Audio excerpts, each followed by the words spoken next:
ပု္ပ္ပာဆန်တော်လူကြီးမင်းအပိုင်းလေးကမောက်ကမဖြစ်ပြီး9ရက်မြောက်နေ့မှာကိုဝမ်တိန်ဝမ်တယောက်ပွဲရင်ကိုရောက်လာပါတယ်။ဦးငယ်ကသူနဲ့စကားခဏပြောပြီးအလုပ်ကိစ္စတစ်ခုနဲ့အပြင်ထွက်သွားပါတယ်။ဝဲသူကုံတဲ့တယောက်ရောက်နေလို့ခေါ်ပြီးစစ်ချိန်တွင်နေတဲ့ကျွန်တော်လည်းဧည့်ခံချိန်မရအောင်။အမှန်ဆိုကုံတဲ့အားလုံးကချိန်ပြီးသားအထုပ်လိုက်တိုင်းဝဲသွားကြပေမဲ့ဒီကုံတဲ့ကကြီးနေနေများတယ်။အထုပ်ထဲမှာအခုမကျွတ်တာတွေပါလာလို့တဲ့။စော်ကားတယ်လို့ခံစားရပေမဲ့စိတ်မဆိုးနိုင်ဘူး။ဒီလူကကုံဖြုံးနိုင်တဲ့ငွေအိုးမလို့ view site ပေးနေရတယ်။အလုပ်ပြီးလို့ကိုတော့အပြင်ဘက်ကိုထွက်ကြည့်တော့ကိုဝမ်တိန်ဝမ်မရှိတော့ပါ။ခါတိုင်းဒီချိန်လာနေကြမို့ပဲနဲ့ဘာလို့ဒီချိန်ကြီးရောက်လာတာလဲစဉ်းစားရင်းနဲ့လမ်းပေါ်ကိုထွက်ကြည့်တော့လဲမရှိတော့ဘူးမမြင်ရတော့ပါဘူး။ကော်ဖီချိန်နာတော့ကိုတခြားလုပ်သမားတယောက်ကိုမခိုင်းမိတာတောင်စိတ်မကောင်းဖြစ်သွားရတယ်။ဦးငယ်ကလည်းဒီနေ့ကျမှအရေးကြီးနေတယ်။စကားတောင်အခန့်ပြောပေါ်မရအောင်။ညနေအလုပ်သိမ်းပြီးသူ့တိုက်ခန်းကိုလိုက်သွားတော့လ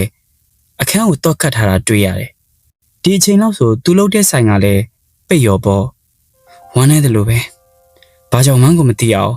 ်အလိုလိုဝမ်းနေမိတယ်။ကျွန်တော်တို့ပွဲရုံကပြန်ရင်ကျုံတစ်ပတ်လေငင်းခံပြီးဆိုင်ကယ်စီးတဲ့အကြောင်းပြောဘူးလို့ကျုံပတ်လေကိုလိုက်ရှာတော့လည်းမတွေ့ရအောင်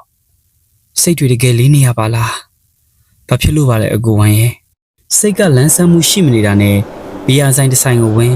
နည်းနည်းထိုင်တော့ပြီးတော့အိမ်ကိုပြန်လာခဲ့ပါတယ်။မပြောမဆိုနဲ့ဘာကြောင့်ပျောက်သွားတာလဲဒီစိတ်နဲ့ကြာရင်ယူတော့မှာပဲအိမ်ရောက်တော့ရေမိုးချိုးပြီးတော့အိပ်ပြန်တော့လဲအိမ်မရပါဘူးဦးငယ်ကိုဘာများပြောသွားတာလဲဖုန်းဆက်မိလိုက်ချင်ပေမဲ့ဦးငယ်တမျိုးထင်မှာကိုလည်းစိုးရိမ်မိပါတယ်မနေ့ကသူ့ဆိုင်ကိုသွားမွေးဖို့တွေးပြီးတော့ကြိုးစားအိပ်ပြန်မလဲအိမ်မရအောင်အတွေးတွေကနှိမ့်ဆက်နေတယ်သူပဲလဲဘာလဲဘာလို့နှိလဲကမျက်နှာမလန်းနေရတာလဲကျွန်တော်တို့တောင်နှုတ်မဆက်ပဲဘာလို့ထွက်သွားရတာလဲဦးငယ်စကားနားထောင်တင်မတင်သူ့ကိုဆက်ချစ်ဖို့သူ့အချစ်ကိုရဖို့ကြိုးစားတဲ့မတင်တကယ်ကိုတွေးမရပါဘူးဘလို့အုံနောက်နဲ့တွေးအဖြေကိုမရအောင်ကြာရင်ယူတော့မှာပဲအရင်ကရီးစားတွေလည်းမို့လို့ပအောင်ထားခဲ့ပူပါတယ်ယောက်ျားလေးလည်းပါတယ်မိန်းကလေးလည်းပါတယ်ဦးငယ်တို့အရွယ်ကနေပြီးတော့မိကောင်ပေါက်အရွယ်အထိအစုံထားခဲ့တာပဲဒီတစ်ခါလောက်နေရခက်တာမျိုးကျုံကိုမကြုံဘူးအငင်းခံရလို့အနေခက်တာမျိုးများလားဟုတ်တော့မှာပါကျွန်တော်ကတခါမှအငင်းမခံရဘူးလေတချို့တွေဆိုရင်ကျွန်တော်ကအရင်ညင်ခဲ့တာနာမည်ရမော်ဒယ်တွေတယောက်ဆောင်တွေတောင်ပါသေးတယ်သူ့ကိုဘာလို့ချစ်နေရတာလဲတနာလို့များလားလို့တွေးခဲ့တယ်တနာစရာကောင်းတော့တဲ့အချင်းတွေလည်းသူ့မှာမရှိပါဘူးလာစားကောင်းတဲ့အလုပ်ရှိတယ်အလုပ်မှာကတထေးပြီးရင်သူကပို့ရုပ်ရည်ဆိုလည်းအပြစ်ပြောရစရာမရှိဘူးအချိန်မြင့်ပျော်ရွှင်နေတဲ့သူတယောက်ကကျွန်တော်နဲ့အနှဲငယ်ပတ်သက်ပြီးတဲ့နောက်မှာတမိုင်မိုင်ဖြစ်နေတယ်ဆိုရင်ခင်ဗျားတို့ကြည်နပ်နိုင်ပါမလားကိုကိုလည်းခွင့်လွှတ်နိုင်ပါဦးမလားကျွန်တော်လက်ရှိမှာအဲ့လိုခံစားနေရတယ်ဗျအကူဝန်ကျွန်တော်တို့စီကိုလာတော့ကပုံစံတွေကျွန်တော်တို့နဲ့စတင်ရင်းနှီးတော့ကပုံစံတွေနဲ့ကျွန်တော်နဲ့ပတ်သက်ပြီးမှဖြစ်ပျက်သွားတဲ့ပုံစံတွေကတူကိုမတူဘာဝမ်းနေစရာများရှိနေပါလဲအကူဝန်ရဲ့ကျွန်တော်ပြောပြပါဗျာပြောပြပေးပါညကတော်ရုံအိတ်မရလို့မနက်ကိုနောက်ကြမှာနိုးပါလေနောက်ကြဆိုရင်10နာရီတောင်ထိုးပြီးအမေနဲ့ဖေတောင်ပြင်ဦးလင်ကိုတက်သွားပြီးတော့အမငယ်ကတော့ရနာပုံတက်ကတူမှာကျူတာလုံနေတာကြောင့်သူလည်းကျောင်းကိုသွားတော့ပြီ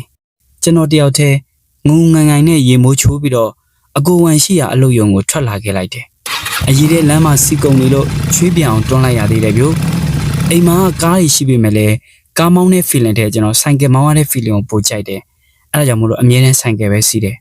သူ့ဆိုင်ထဲကိုဝင်စုံစမ်းတော့ရန်ကုန်ပြန်သွားတယ်တဲ့သူ့အလုပ်ရှင်ရဲ့အလုပ်ကိစ္စနဲ့မဆိုင်တဲ့သူ့ရဲ့အလုပ်တဲ့ကိုနာကိုတောင်မယုံလို့သူ့မှာဘာအလုပ်ရှိလဲလို့မေးပြန်တော့တတိကိုယ်တိုင်တောင်မသိပါဘူးတဲ့ပွဲရုံကိုရောက်ပြန်တော့လဲစိတ်ကနေမထိထိုင်မသာဖြစ်နေတာပဲအလုပ်ထဲမှာလည်းစိတ်မပါဘူးဦးငယ်ကလည်းကျွန်တော်ကိုကြည့်ပြီးတော့တက်ပြင်းနေပဲခြာနေတယ်ငါတူလောင်ဘာလဲဦးငယ်ဘာခိုင်းမလို့လဲမနေ့ကကိုဝန်တိန်ဝမ်းကမင်းကိုဘာမှပြောမတော့လားအလုပ်ပြီးလို့ထွက်ကြည့်တဲ့အချိန် तू မရှိတော့ဘူးဦးငယ် तू ရန်ကုန်သွားမယ်တဲ့ခွန်းနဲ့သွားမှာတဲ့ကိုကြီးကဒါကိစ္စလို့ပြောတာပဲဘာကိစ္စလဲဦးငယ်တေချာတော့မပြောဘူးမိသားစုကိစ္စထင်တယ်ဦးငယ်လည်းရိုင်းရကြမှာဆိုလို့မဆက်ဆုလိုက်အကူကြီးလိုရင်ပြောလို့ပဲပြောလိုက်တယ်ငါတူကစိတ်ပူနေရလားတိတ်လည်းစိတ်မပူပါနဲ့ကွာ3-4ရက်လို့ပဲပြောသွားတာပါဦးငယ်ကြီးကျွန်တော်မှသူ့ကြောင့်ရင်းနေပူနေရမှန်းသိရတဲ့နဲ့တားနဲ့ဘာလို့ခက်ခက်ခွာနေစေခြင်းနေရလဲနားဟုတ်မလဲနိုင်တော့သူကလည်းဘာတွေများအခက်ခဲဖြစ်နေတာလဲ ဖြစ်နိုင်ရန်ကုန်သာပြေးလိုက်သွားလိုက်ချင်တော့တယ်ဘာကြောင့်များလဲချစ်ရသူရေနောက်3ရက်မြောက်နေ့မှာတော့သူ့ဆိုင်ကိုတွားမိတဲ့အခါသူရောက်နေပြီဖြစ်ကြောင်းပြောပါတယ်သူကကျွန်တော်စီကိုလာပြီးတော့စကားတခွန်းပြောတယ်နေကောင်းရဲ့လားတဲ့ကျွန်တော်ပုံကနေမကောင်းတဲ့ပုံပေါက်နေရင်လေအဲ့ဒါခမ ्या ကိုလွမ်းလို့ပါဗျာညနေကျရင်အိမ်ကိုလာခဲ့လေဒါမှမဟုတ်အခုပွဲရုံလာမလားအခုဟောတတိမရဘူးလားပြုံပြုံလေးမေးလာတဲ့သူကြောင့်ရှင်နေခုန်ရပါတယ်ဘေးနားမှာသာလူတွေမရှိရင်တော့ဖက်နံပြစ်မိမှာ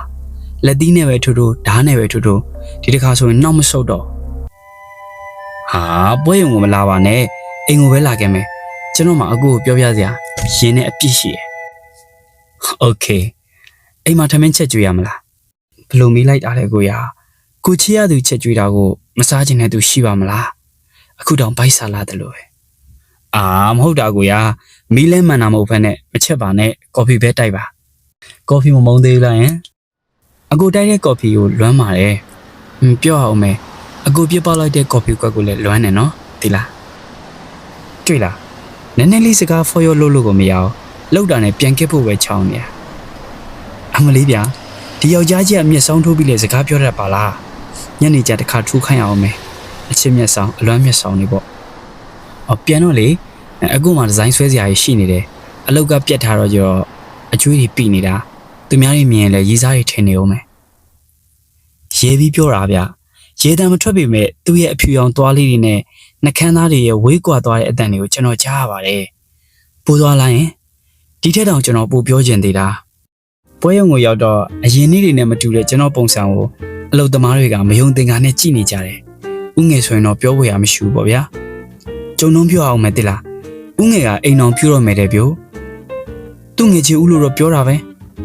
အမေကလည်းအဲ့ဒီတယောက်နဲ့မှသဘောတူတာတဲ့မိထီလာသူလို့တော့ပြောတယ်ဒီနေ့ထိလည်းမမြင်ဘူးသေးပါဘူးမမြင်ဘူးဆိုရင်ဥငယ်မှာရီးစားတွေရှိခဲ့မှလည်းမသိပါဘူးအမေကသူ့မောင်ကိုနှမျောနေတာလေပြို့ကျွန်တော်ကတော့ဥငယ်အတွက်ပြောပါတယ်ညနေကျရင်အကိုဝမ်းနဲ့တွေ့ရမှာလေပြောတယ်အကိုဝမ်းလို့မခေါ်တော့ကျွန်တော်ချစ်ရတဲ့သူကျွန်တော်ချစ်သူလို့ပဲခေါ်တော့မယ်